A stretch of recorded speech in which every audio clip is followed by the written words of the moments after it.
예, 이제 계속해서 두 번째 묵시를 좀 살펴볼 건데요. 오늘은 우리가 계시록 13장에서 접하는 그 666, 666에 대한 것, 이 부분 개요를 좀 살펴보려고 하는데요.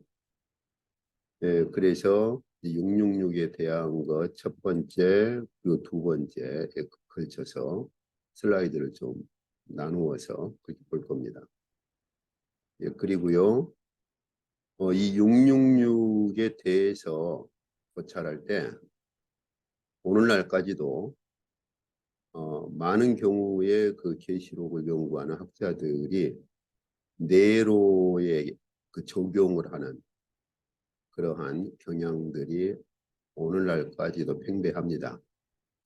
많은 경우 학자들이 네로에게 이 666을 적용을 하고 있죠. 그래서 이러한 견해들에 대해서 좀 살펴보려고 합니다. 먼저 저희가 앞주까지 해서 첫 번째 짐승을 봤는데요. 이제 땅에서 올라오는 두 번째 짐승을 좀 보시죠. 여기 계시록 13장 11절부터 보시면은 하나님께서 사도 요한에게 두 번째 그 묵시를 보여주시죠. 그래서 보면 첫 번째 짐승 외에 또 다른 짐승을 패배한 용이 또 다른 짐승을 일으키죠. 그런데 이제 첫 번째 짐승은 보면은 바다에서 일으키는데 두 번째 짐승은 땅에서 일으키는 걸 볼 수 있죠. 그래서 그 결론에 보면 그 짐승의 이름 혹은 그 짐승의 이름이 무슨 말로 다시 바꿔져 있느냐? 그 이름의 수. 그러니까 이름이나 그 이름의 수인데 이 짐승의 이름이나 그 짐승 이름의 수는 여기 보시면 이름이나 그 이름의 수를 다른 말로 뭐라고 하고 있느냐? 사람의 수다. 그리고 그 수, 다시 말하면 이건 이제 숫자를 말합니다. 숫자. 예. 그래서 그 짐승의 이름의 숫자는 사람의 숫자인데 그 어떤 숫자냐? 666이다. 이렇게요. 그러니까 이제 오늘날 저희가 지금 세대주의자들이나 혹은 뭐 세대주의자가 아니어도 뭐 백신이라든지 혹은 뭐 바코드 같은 것들 이제 그런 것들을 그 666으로 적용할 때 이제 가능하냐? 하나님께서 그 사도 요한에게 계시록에서 말씀하실 때는 그 666은 짐승의 이름인데 그 짐승이 곧 누구냐? 용이 일으켜 세운 그 사람의 수다. 이렇게 말하고 있거든요. 그러니까 666을 뭐 전에 막 컴퓨터가 666이다. 바코드가 666이다.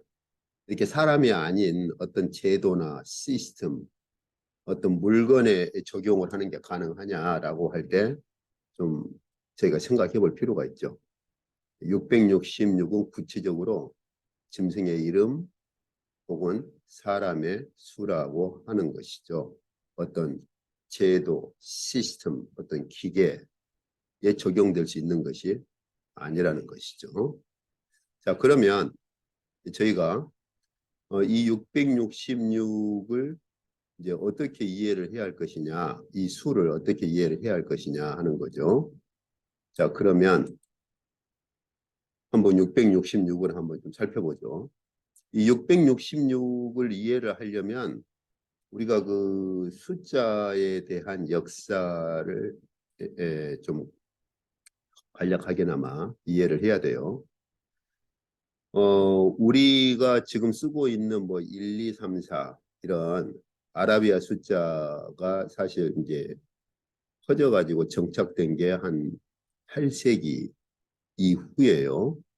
그리고 이제 그 숫자가 생겨나기 시작한 것이 대략 한 5세기 그 이후.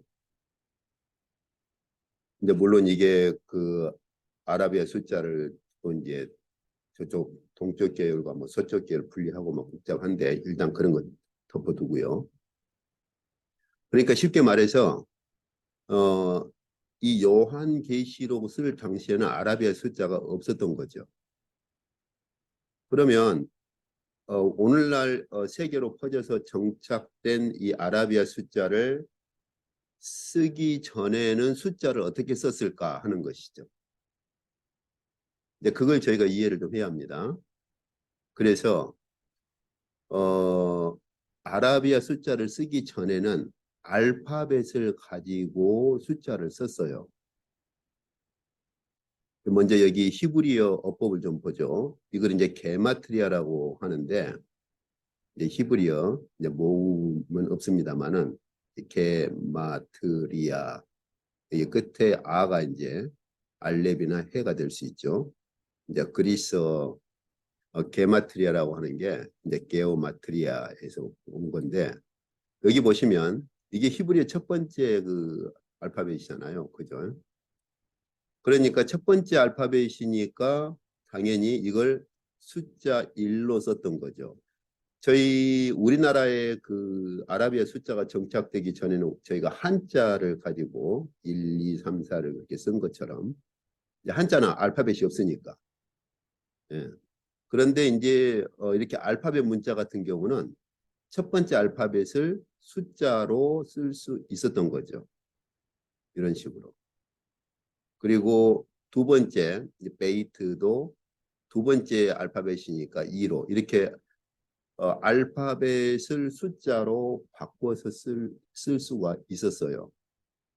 그래서 히브리어 알파벳을 숫자로 바꿔 쓰는 것을 게마트리아라 이렇게 하는데 지금도 유대인들이 아직도 이제 물론 보편적으로 쓰지는 않지만 그러나 지금도 쓰고 있습니다.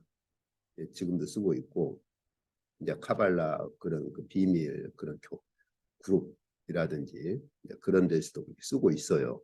아직까지도.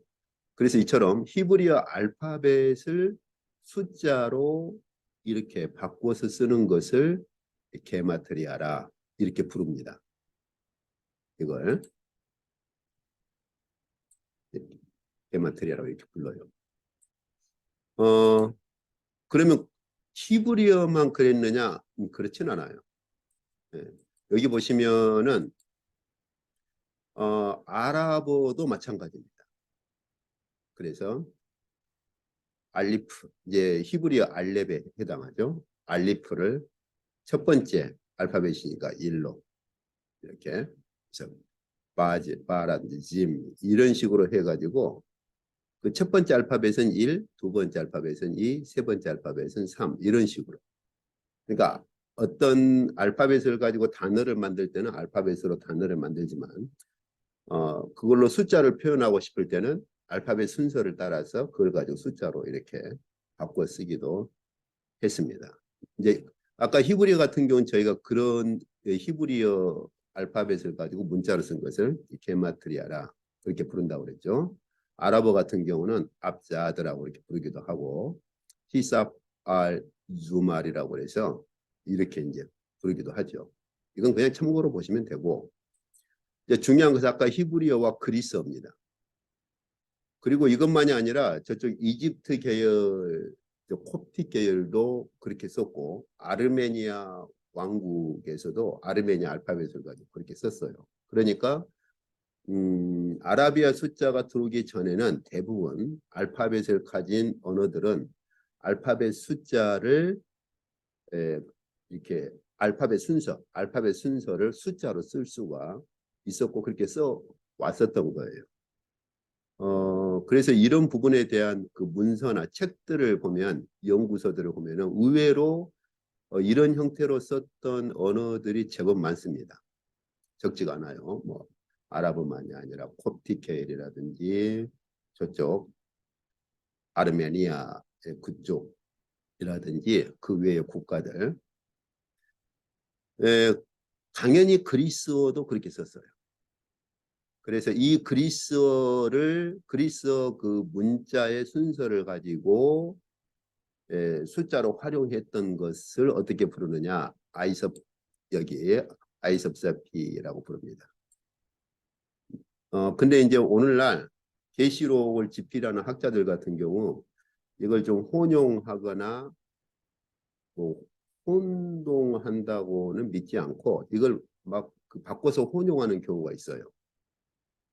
그러니까 그리스어를 가지고 문자로 표현하는 것을 아이섭세피라고 그렇게 부르는데, 이걸 게마트리아라고 부르는 학자들도 있고 이렇게 혼용을 하는 경우가 있는데, 사실은 엄격히 구분하면 이게 구분됩니다. 그래서 아이섭세피에 관한 책들, 연구서들을 보면은 좀 엄격하게 구분해서 쓰고 있는 걸 볼 수가 있어요. 근데 의외로 계시록을 집필하는 학자들 같은 경우는 이걸 잘 구분하지 않고 그리스어로 숫자를 표현하는 상황인데도 그것을 그냥 게마트리아다 이렇게 불러버리는 경우도 있어요.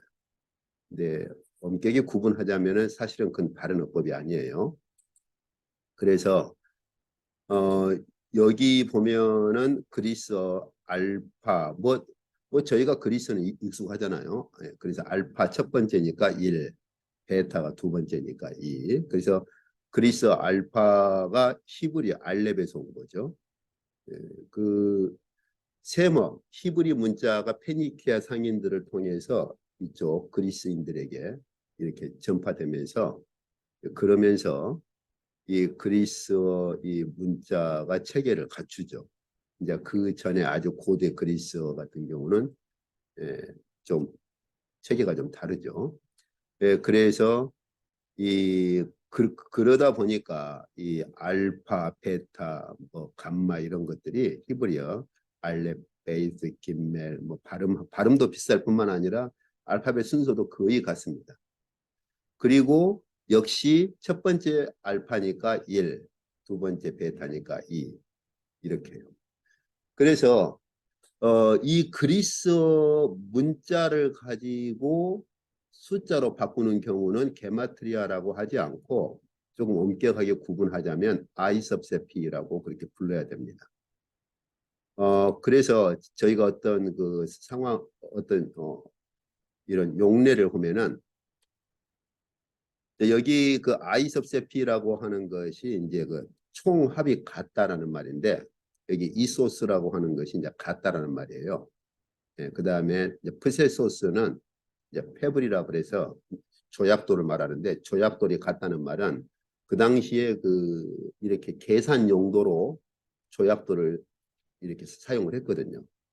그래서 이런 거 한마디로 조약도를 가지고 계산해 보니까 총 전체 합이 이제 같다. 다시 말하면 문자와 그 전체 합의 그 숫자가 같다라는 그런 의미를 가지고 있어요. 여기 폼페이 그 발굴된 그 폼페이 그 유적지에서 발굴된 벽화에 쓰여진 겁니다, 이게. 그래서 필로라고 하는 것은 저희 뭐 에로스, 필로스 뭐 고등학교 때 뭐 그리스도인들이 뭐 사랑을 네 가지로 구분해서 말한다 할 때 뭐 에로스, 필로스 그러잖아요. 내가 사랑한다는 거죠. 필로. 여기 이제 헤스라고 하는 것은 이제 관계대명사예요. 여기 이제 아리스모스라고 하는 게 숫자란 말이거든요. 넘버. 그러니까 사랑하는데 어떤 사람의 숫자를 사랑한다는 거죠. 어떤 사람의 숫자. 그러니까 누구를 사랑한다 이름을 표현하지 않고 내가 사랑하는데 어떤 숫자를 사랑한다는 거예요. 근데 그 숫자가 뭐냐? 여기서 한번 보시죠. 이제 좀 기초 수학을 좀 하셔야 됩니다. 여기 패라고 하는 것이 이쪽이 500이잖아요. 그러니까 알파벳으로도 쓰지만 숫자로 쓰면 500이죠. 그 다음에 여기 위라고 하는 거 여기 보시면 40이죠. 40. 예. 그 다음에 여기 엡실론이라고 하는 것 이게 5죠. 5. 그러니까 여기서 보시면은 545를 사랑한다. 이렇게요. 이게 이제 발굴된 주후 약 79년경인데 발굴된 그 폼페이 벽화, 이제 그래피티라고 하는 것은 벽에다가 낙서하는 걸 이제 얘기하잖아요. 그러니까 이제 누군가가 그 당시에 자기가 사랑하는 사람 이름을 공개적으로 이렇게 밝히고 싶지는 않고, 그러니까 어, 그 사람 이름을 그 사람 이름을 숫자로 바꾸는데 그 숫자를 그 당시에는 아랍의 숫자가 없었으니까 패하고 위하고 엡실론을 써가지고 한마디로 내가 545를 사랑한다. 이렇게 표현을 한 거죠. 그러니까 이제 이런 경우는 아무도 모르죠. 누구 이름을 이렇게 계산해서 합쳐야 545가 나오는지는 아무도 모르는 거예요. 기록한 사람만 아는 거죠. 자기만의 어떤 은밀한 비밀 같은 걸 이렇게 표현을 하는 거죠. 흥미로운 건요. 네로의 이름을 좀 한번 좀 보시죠. 네로. 여기 보시면은 이게 좀 상당히 흥미롭습니다. 여기 뉘라고 하는 게 여기 보시면 요 50이죠. 50. 그 다음에 여기 엡실론 금방 저희가 구하는데 5죠. 네. 그 다음에 여기 로라고 하는 거예요. 여기 로라고 하는 게 P, 로. 예, 이쪽에 있네요. 100이죠, 100. 그 다음에 여기 오메가라고 하는 거. 여기 오메가라고 하는 거 보니까 800이죠, 800. 그 다음에 마지막 여기 뉘라고 하는 거. 금방 했죠. 이건 뉘 처음에 50. 그러니까 여기 알파벳을 숫자로 바꾸면 각각 얼마가 나옵니까? 50, 그 다음에 5, 그 다음에 100, 800, 그 다음에 50이 나오죠. 각각 알파벳을 숫자로 바꾸면. 그럼 이게 합산하면 얼마가 나오냐면요. 1005가 나옵니다. 1005. 네. 그러니까 네로의 이름의 알파벳, 네로의 이름의 알파벳을 각각 알파벳을 숫자로 이렇게 치환을 해서 합치면 1005라는 숫자가 나옵니다. 그러니까 네로를 직접 언급하기가 불편하면은 1005가 이런 식으로 표현할 수 있는 거죠. 1005가 뭐 어떻게 했다. 이런 식으로. 이제 이 정도 되면은 워낙 알려진 그리고 네로 황제의 이름이다 보니까 1005라는 말만 써도 다 알죠. 아, 네로를 말하는구나. 이렇게. 그런데 제가 방금 흥미로운 것이라고 그렇게 표현을 한 것이 네로가 자기 어머니를 죽였잖아요. 그래서 그 네로가 자기 어머니를 죽였다라고 하는 문장 여기 이디안이라고 하는 것은 자기란 뜻이고 여기 이제 메테라라고 하는 것은 어머니거든요. 자기의 어머니를 그 말이에요. 뭐 문법 복잡하게 이게 목적격이다 막 그렇게 복잡하게 말할 필요 없이 어쨌든 자기의 어머니를 예. 그다음에요. 아펙테이라고 하는 게 죽이다라고 하는 건데 누가 죽였느냐? 끝에 네라고 하는 게 그를 말합니다. 3인칭. 그러니까 그가 여기서 그는 지금 네로를 말한 거예요. 그가 죽였는데 누구를 죽였냐? 자기의 어머니를 죽였다. 이게 좀 우리 한글 어순하고 좀 비슷하죠. 그죠? 우리 한글도 동사가 맨 뒤에 나오잖아요. 어, 뭐 내가 우유를 샀다. 이런 식으로. 그러니까 자기의 어머니를 그가 죽였는데 그는 곧 이제 네로 황제를 말합니다. 그런데 이게 제가 흥미롭다고 말한 이유가 이 문장을 알파벳을 전부 다 이렇게 바꾸잖아요. 여기 이오타가 10이 되고 델타가 4가 되고 이런 식으로 다 이렇게 바꾸잖아요. 네, 그래서 하나, 둘, 셋, 넷, 다섯, 하나, 둘, 셋, 넷, 다섯 이런 식으로 다 바꿔가지고 합산하잖아요. 얼마가 나오냐? 희한하게도 1005가 나와요. 그러니까 네로라고 하는 이름하고 그가 자기 어머니를 죽였다라는 이 그리스어 문장을 숫자로 이 그리스어 문장의 알파벳을 숫자로 하나씩 다 바꿔봤더니 묘하게도 1005가 나오는 거예요. 그래서 그 당시에 떠도는 그런 말 중에 하나가 1005는 어머니의 살인자다. 이런 말들이 이제 떠돌았던 거예요. 근데 이제 그 리처드 보캄 같은 경우는 좀 오해를 하는 게 이렇게 문장을 숫자로 바꾸는 것을 아이섭세티라고 구분을 하고 이건 아이섭세피다라고 구분하고 네로의 이름을 히브리어에서 숫자로 바꾸는 것을 게마트리하고 아이섭세피는 그리스어 단어를 바꾸는 것이 아니라 그리스어의 어떤 문장을 숫자로 바꾸는 걸 아이섭세피다 이렇게 그 구분을 하는데 그건 잘못된 구분이에요. 예. 그래서 복함 같은 경우는 좀 그런 실수를 하고 있는데 문장이 되었던 단어가 되었던 간에 그리스어 방금 제가 본 것처럼 그리스어 알파벳을 숫자로 바꾸는 것 자체를 아이섭세피라고 부르는 거예요. 그리스어를. 그러니까 히브리어의 그 단어가 되었던 히브리어 알파벳을 숫자로 바꾸는 걸 게마트리아라고 부르는 거고 그리스어 알파벳을 단어가 되었던 문장이 되었던 그리스어 알파벳을 숫자로 바꾸는 걸 아이섭세피라고 부르는 거예요. 그러니까 이 문장을 이렇게 숫자로 바꾸는 것도 아이섭세피가 되는 거고 네로라는 그리스어 이름을 숫자로 바꾸는 것도 역시 같은 아이섭세피가 되는 거예요. 그러니까 이런 부분에 대한 이해를 정확히 하고 실수를 하면 안 됩니다. 자, 그래서 그 당시에 네로에 대한 어떤 이름 그리고 네로가 자기 어머니를 죽였다라는 걸 말할 때에도 1005를 가지고 표현할 수 있었고 네로의 이름을 말할 때도 1005를 가지고 말할 수가 있었던 거죠. 그러니까 네로가 자기 어머니를 죽였다. 그렇게 길게 말할 필요가 없이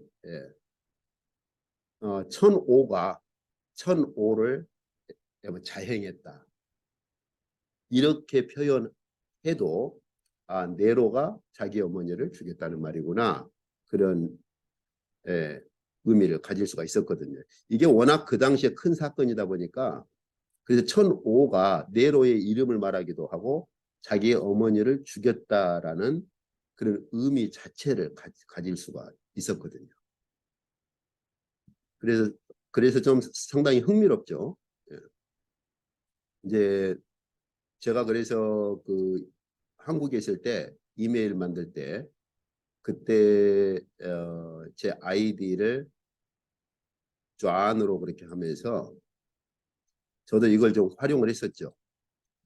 그래서 JOHN이니까 이걸 원래 영어는 이런 그 이제 숫자 언어가 아니죠. 뭐 영어 A가 1, B가 2, C가 3 이렇게 안 쓰죠. 근데 그냥 이제 제가 적용을 한 거예요. 그래서 A, B, C, D, E, F, G, H, I, J 그래서 10번째니까 10 이런 식으로 J, O, H, N을 알파벳을 숫자화 시켜서 그렇게 그 합산을 했더니 47이 나오더라고요. 그래서 제가 아이디 만들 때 JOHN 47 이렇게 그래서 이 JOHN이라는 이름하고 47이라고 하는 걸 제가 합쳐가지고 아이디어를 그때 만들었었어요. 호주에 있을 때 그 묻더라고요. 뒤에 47의 의미가 뭐냐? 그래서 그냥 제가 웃으면서 간략히 설명했는데 흥미롭다고 그때 그랬었어요. 어쨌든 그래서 저도 이제 이걸 그냥 영어는 사실 그 문자가 아닌데 적용을 해본 거예요. 근데 그 바코드라든지 이런 걸 주장한 사람들이 영어 컴퓨터를 이렇게 적용을 했더라고요. 그래서 A, B, C는 세 번째 문자니까 3 이런 식으로. 그래서 뭐 A, B, C, D, 5 컴퓨터 5는 또 숫자 얼마. 근데 그렇게 해도 이게 666이 합산이 안 나옵니다. 예.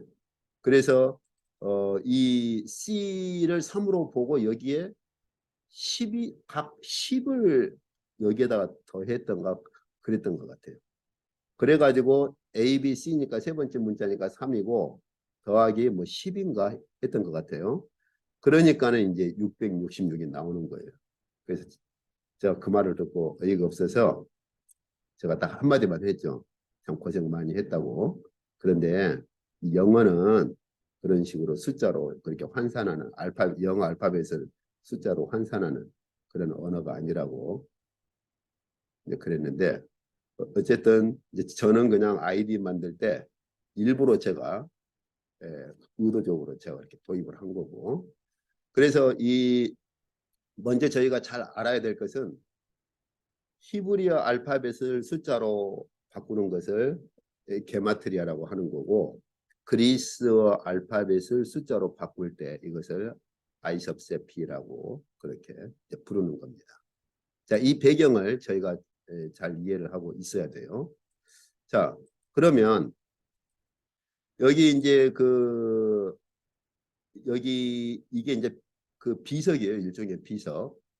그 당시에. 여기 비석에서도 보면은 원래 이제 그리스어는 소문자가 없었고 대문자로만 썼어요. 이걸 언셜체라고 하고 사본을 말할 때도 언셜체 사본이다 그렇게 말하는데 어쨌든 지금 뭐 이제 그런 게 중요한 게 아니고 여기 끝에 이 세 개가 바로 역시 아이섭세피 용법으로 쓴 거예요.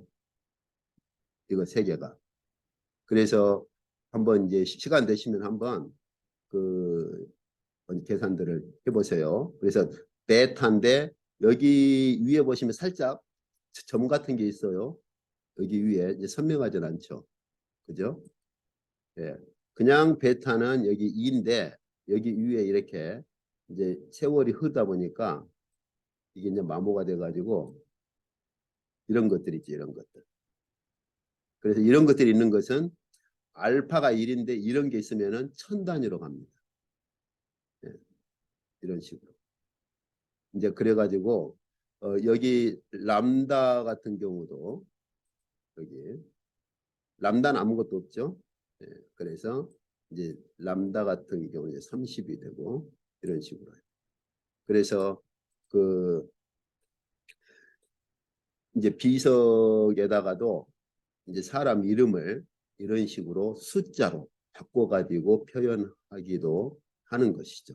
이런 식으로. 자, 그래 그게 이제 아이섭세피 그 당시에 활용했던 아이섭세피에 관한 어법이에요. 어법이고. 그런데 이제 이 배경을 가지고 저희가 조금 더 이해를 해야 할 것이 여기 이제 우리가 계시록 본문에 보면은 하나님께서 사도 요한에게 보여주신 묵시에서 보여주신 또 다른 짐승이 올라오는데 그 짐승의 이름이나 그 이름의 수인데 그 짐승의 이름은 곧 사람의 수다. 그러니까 여기서 하나님께서 사도 요한에게 그 묵시로 보여주실 때 그 짐승은 결국 용에게 사용당하는 어떤 사람이라는 거죠. 예, 그것이 한 사람이 되었던 혹은 용에게 사용당하는 전체 사람이 되었던 어쨌든 어떤 형태이든지 간에 이제 그건 사람이라는 거죠. 이제 그래서 여기 보시면 그 수가 666이다라고 할 때 여기서 보면은 원래는 600이 어떤 거죠? 여기 보시면 600이 여기 흐라고 하는 거죠. 600. 그 다음에 60이 크스죠. 크스.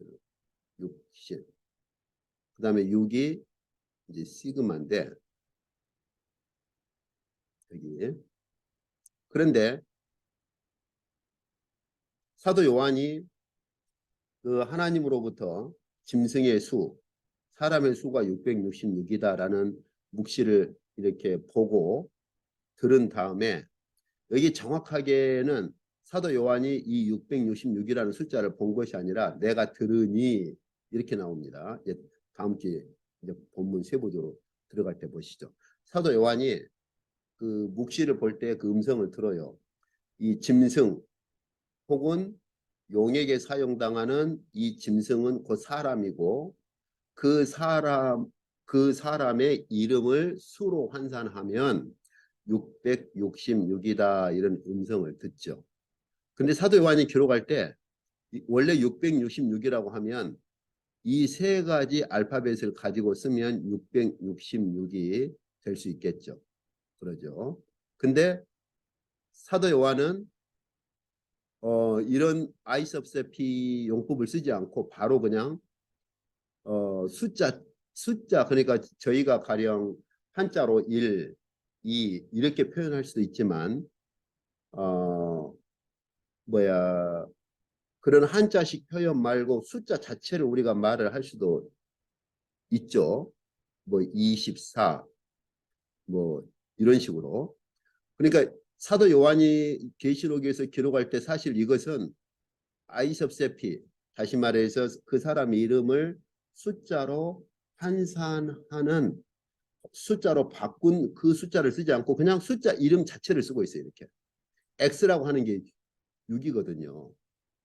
그래서 여기 X 호시오이 이 호시오이가 바로 100 단위를 말합니다. 100 단위. 그래서 600 또 이 X가 6이고 여기 콘타가 10의 단위를 말해요. 그래서 6은 6인데 100 단위 600 6은 6인데 10 단위 그래서 60 방금 제가 말씀드렸죠. 이 헥스라고 하는 게 6단위를 말한다 그랬죠. 예. 그래서 여기 헥사코시오이라고 하는 것은 6 플러스 100.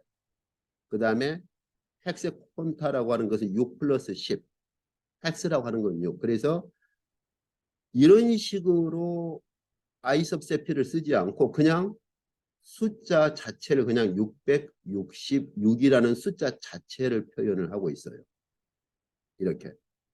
그러니까 엄밀히 말하면 사도 요한은 아이섭세피나 혹은 이걸 뭐 게마트리아로 혼용해서 쓴다 할지라도 게마트리아를 쓰는 건 아니에요. 그냥 숫자 자체 이름을 말하고 있는 겁니다. 그런데 이제 그 이후에 교회에서는 이것을 666이라는 숫자 자체 이름을 쓰지 않고 이것을 아이섭세피나 혹은 이걸 히브리어로 바꿔가지고 게마트리아 혹은 그리스어로 바꿔서 이제 아이섭세피로 그렇게 사용을 해요. 한번 보시죠. 여기 이제 먼저 제가 다음 주에 조금 더 보겠지만은 가장 그 지금 그 논란이 되고 있는 게 이 666이라는 이름을 누구에게 적용할 것이냐. 근데 아까 저희가 보신 것처럼 원래 네로는 히브리인이 아니니까 히브리어가 없죠. 그래서 원래 네로의 이름을 저희가 아이섭세피로 환산을 하면 1005라는 숫자가 나옵니다. 그리고 실제로 그 네로를 말할 때 1005라는 숫자를 가지고 이렇게 말을 한 기록들이 있어요. 그래서 그 네로는 곧 1005로 바꿀 수 있었고 네로가 자기 어머니를 죽였다. 자기의 어머니를 그가 죽였다라는 이 문장까지도 숫자로 이렇게 1005로 그 1005라는 짓을 자행했다. 이렇게 표현할 할 수가 있었고 또 실제로 그 당시에 그렇게 사용한 흔적들이 있습니다. 문서에 보면.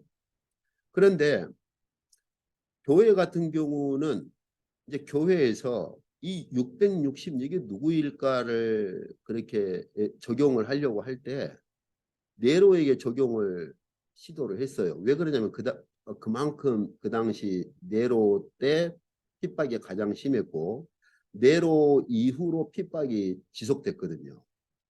그리고 제가 앞에 말씀드린 것처럼 네로 당시 때 이제 바울과 베드로 사도가 순교당했잖아요.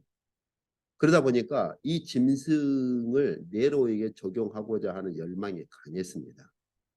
그래서 이 그리스어 원래 이름, 그러니까 그리스어로 봤을 때는 그냥 1005가 나오지 666이 안 나오거든요.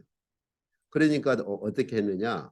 네로 이름을 여기 보시면 네로 이름을 히브리어로 바꿨어요. 이게 이제 네로 케사르라고 하는 건데 이 케사르라고 하는 건 사실은 이름이 아니에요. 우리나라 가령 우리나라 무슨 대통령 그러잖아요. 예. 그러니까 이 케사르라고 하는 것은 이름이 아니라 왕에 대한 칭호입니다. 그리고 사실은 더 길어요. 아주 길어요. 제가 한번 이제 기회가 되면 로마 황제들의 그 이름을 구분하는 법을 한번 제가 설명을 한다고 했죠. 어쨌든 이 케사르는 그러니까 그 네로의 이름이 아니라 네로 황제, 뭐 우리나라를 보자면 무슨 대통령 하는 거고 이름은 네로가 되는 거죠. 네로. 그런데 네로만 가지고서는 666이 안 나와요. 여기 보시면요. 여기 뉘라고 하는 것이 여기 뉘라고 하는 건데 50이잖아요. 그 다음에 여기 래쉬라고 하는 것 200이죠. 그 다음에 바브라고 하는 건 여기 보시면은 6이죠. 그러면 얼마인가요? 50에다가 200, 250, 256밖에 안 나오잖아요. 그러니까는 666을 만들기에 너무 부족하니까 이름도 아닌데 케사르를 또 붙였어요. 이렇게. 그래 가지고 어찌어찌 보니까 수가 얼마가 나오냐면 616이 나옵니다. 예. 이게 200이고 60이고 100이고 그래서 눈이 50, 래쉬가 200, 바브가 6인데 수가 안 나오니까 또 케사르를 뒤에다 붙였어요. 그래서 여기 코프라고 하는 거 100, 예, 360, 예, 래쉬 200. 아까 래쉬 했었죠. 이렇게 합산했더니 그래도 666이 안 나오고 616이 나온 거예요. 616. 이제 그러니까 고민이 되죠. 666을 어떻게 하든지 만들어 가지고 적용을 해야겠는데 616밖에 안 나오는 거죠. 그래서 어떻게 했느냐? 이제 그 다음에 보시면은 네로인데 끝에다가 여기 50이 부족하잖아요. 50. 50에 해당하는 눈, 이 히브리어 눈을 이 여기 눈이 이제 그 마지막 형이죠 이거. 어쨌든 간에 지금은 뭐 그 히브리 시간 아니니까요. 여기 요 눈의 50을 끝에다가 이제 616이니까 50이 부족하니까 이 50에 해당하는 이거 눈하고 같은 거예요 이게. 이걸 끝에다가 붙여준 거예요 이렇게 네로가 아니라 네론 케사르 이렇게 네론 케사르 이렇게. 그래가지고 666을 만들어낸 거예요. 그래서 네로를 666에다가 이 666을 네로에게 적용하려고 교회가 부단히 발버둥을 쳤어요. 예. 자, 그럼 이쯤 되면 어떻습니까? 저희가 첫 번째, 이게 네로의 원래 이름이 아니죠. 두 번째, 케사르는 이름이 아니죠. 그러니까 붙이면 안 되는 거예요. 세 번째, 그래도 수가 안 맞으니까 원래 이름이 없는 눈을 또 붙인 거예요. 네론 이렇게. 자, 여기서 저희가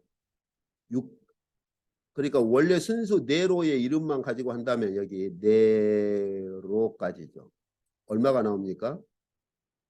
200에다가 50에다가 256밖에 안 나오는 거예요. 히브리어로 바꿔도. 이렇게 히브리어로 바꿨을 때 게마트리아라고 말할 수 있는 거예요. 근데 아까 히브리어로 안 바꾸고 그리스어 이름 그대로 뒀을 때는 1005가 나오는 거죠. 1005. 예. 그러니까 사실은 그리스어 이름을 그대로 숫자로 치환하는 아이섭세피 용법을 쓰거나 혹은 그 이름을 히브리어로 이렇게 바꿔서 게마트리아로 적용을 해도 사실은 666에 안 맞는 거예요. 결국은 뒤에 케사르 이런 그 황제직을 표현하는 걸 억지로 붙이고 붙이려면 다 붙여야 되는데 사실은 또 앞부분은 뺀 거예요. 이제 뒤에 한번 제가 로마 당시의 황제 이름들이 네 자리로 구성되어 있어요. 네 자리. 근데 지금 두 자리만 쓴 거죠. 또 어떻게 하려고? 666에 맞춰보려고. 자, 어쨌든 그래서 그랬는데도 616밖에 안 나오니까 이 50에 해당하는 눈을 억지로 또 붙인 거죠. 그래가지고 네로가 666이다. 그렇게 한 거예요. 그러니까 우리가 이런 역사나 배경을 알면 네로의 이름을 666으로 적용하는 것은 상당히 억지스러운 부분이 있다 하는 것. 그렇지만 또 한 가지 저희가 여기서 알 수 있는 게 뭐죠? 교회가 네로를 이런 그 짐승으로 볼 정도로 네로의 그런 행위들, 어머니를 죽였을 뿐만 아니라 아주 네로가 행했던 잔악한 행위들, 그리고 교회를 핍박했던 그러한 잔악성은 교회가 충분히 그 짐승으로 그렇게 볼 수 있는 그런 여지가 있다라고 하는 걸 볼 수 있죠.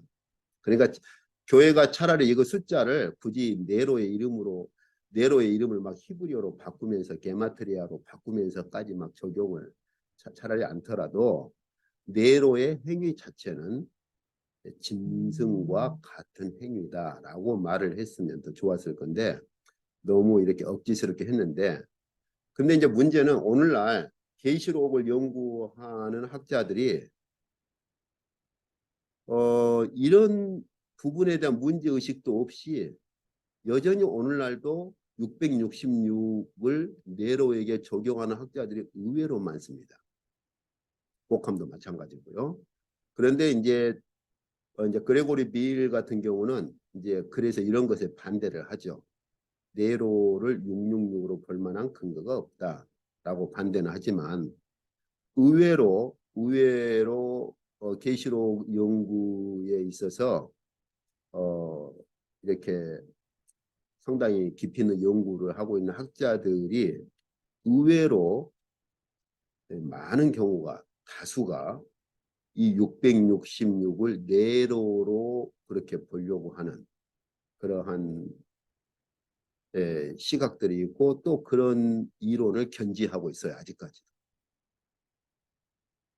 그래서 방금 제가 말씀드린 것처럼 666 숫자 자체를 네로 이름으로 환산하는 거, 이 게마트리아 용법. 그러니까 아이섭세피라고 해서 그리스어 문자를 가지고 환산하면 1005가 나오고 히브리어로 환산해서 게마트리아 용법을 적용해도 사실은 666이 안 나오는 거예요. 그러나 이 숫자와 상관없이 네로는 짐승의 행위를 한 건 사실입니다.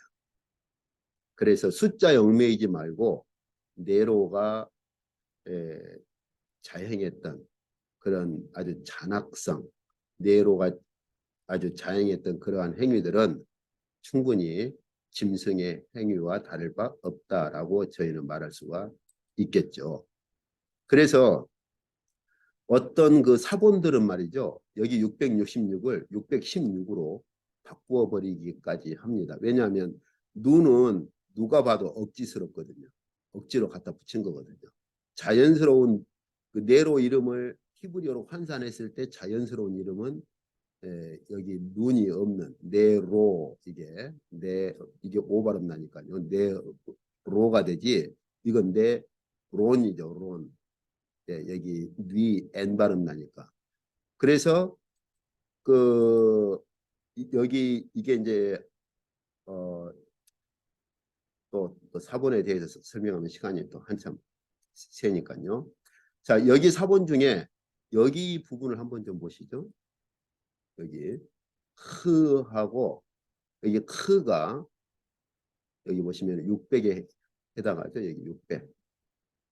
그래서 네로라는 이름을 안 쓰고 그 이름을 숫자로 이제 바꾸려는 시도를 하다 보니까 그 다음에요. 여기 보시면은 여기 이거 이오타를 숫자로 환산하면 10이죠. 그리고 마지막 그 코피어라든지 그리스어 고대 사본에서 이 C자라고 하는 것은 그리스어 시그마를 말합니다. 시그마를 이렇게 써요. 코피거나 이제 고대 그리스어 사본들에서는. 그래서 여기 시그마가 이거죠. 그래서 616이죠. 그래서 그 후에 이 성경 본문들을 이렇게 필사라고 그러죠. 이 사본하는 이 사본들에서 보면 어떤 사본들은 666을 616으로 바꿔버렸어요. 이렇게. 그러니까 여기서 저희가 무엇을 알 수 있죠? 아주 그 616은 방금 저희가 보신 것처럼 네로의 이름을 억지로 히브리어로 바꿔서 그것도 뒤에다 케사르를 또 붙여가지고 만들어낸 수가 616이죠. 이렇게. 그러니까 여기서 저희가 무엇을 할 수 있느냐? 얼마나 그 당시에 그 초기 교회만이 아니라 후기에 이 성경을 필사할 때 이 후기에까지도 이 666을 네로에다가 적용하려고 얼마나 발버둥 쳤는지를 알 수 있겠죠.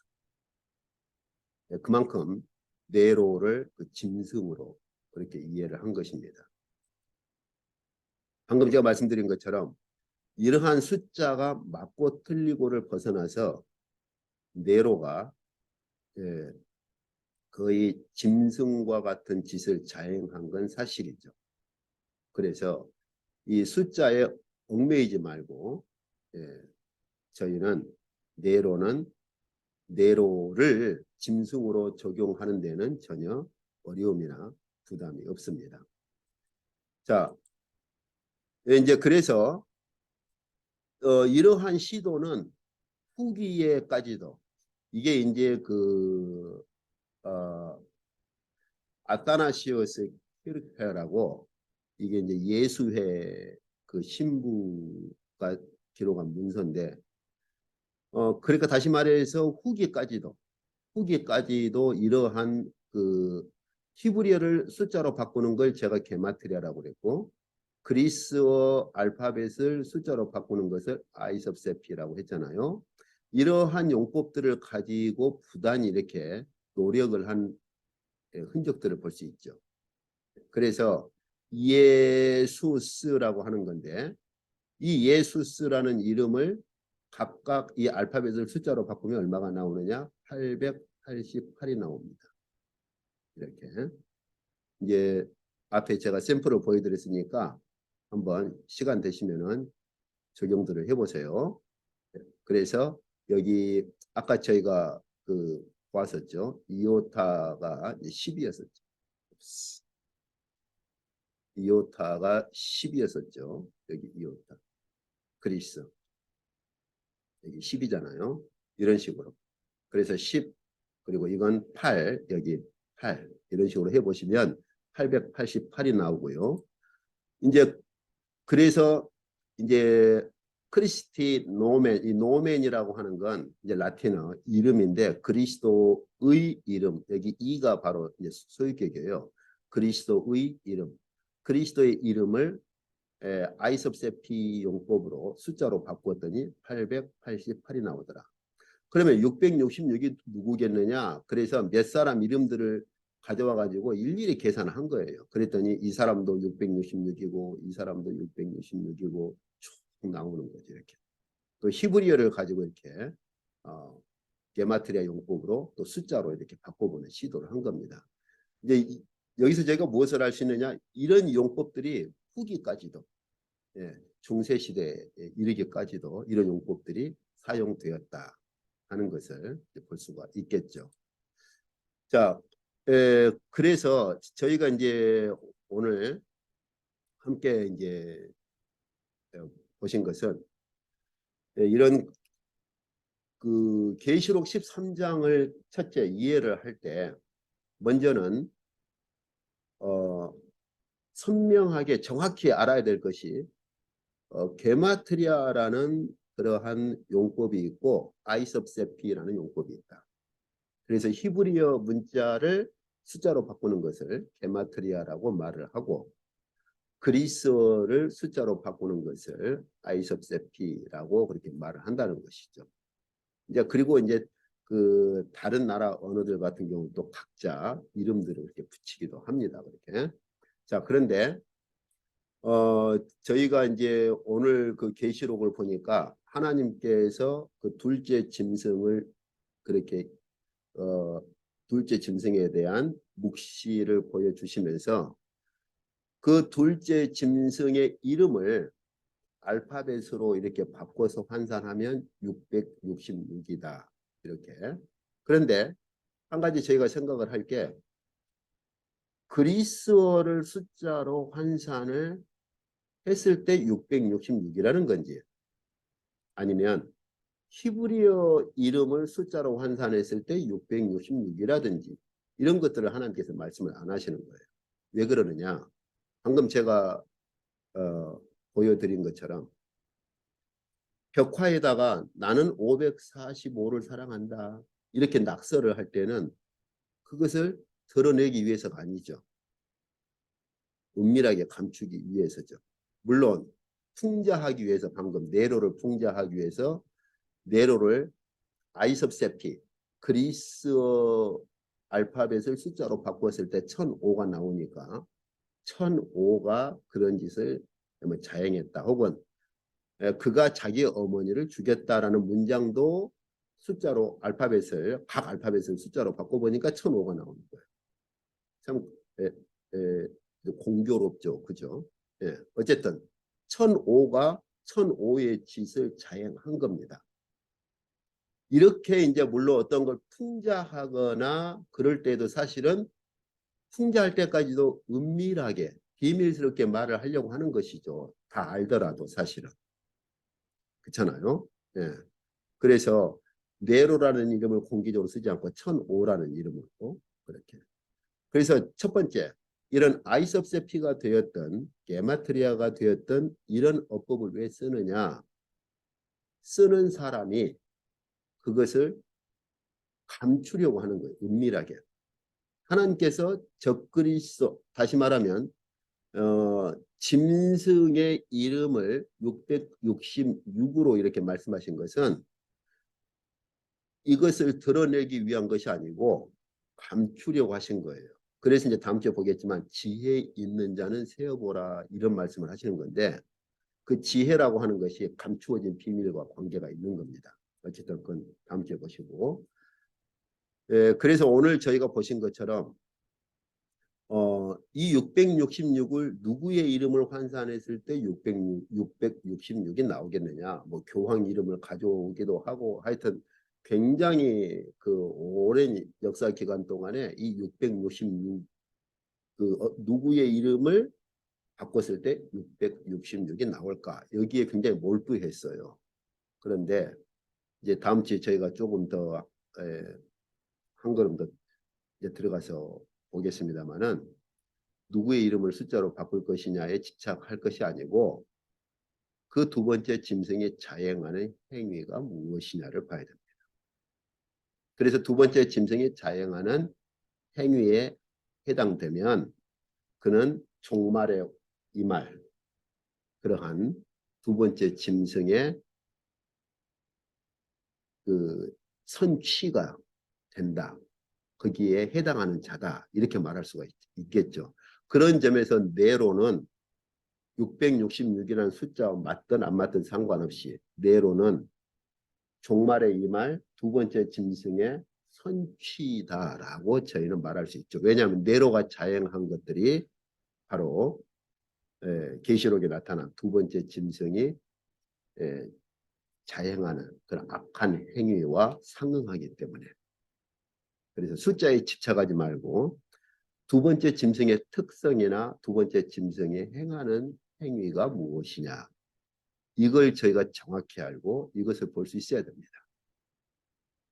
네, 오늘 이쪽까지 하도록 하겠습니다.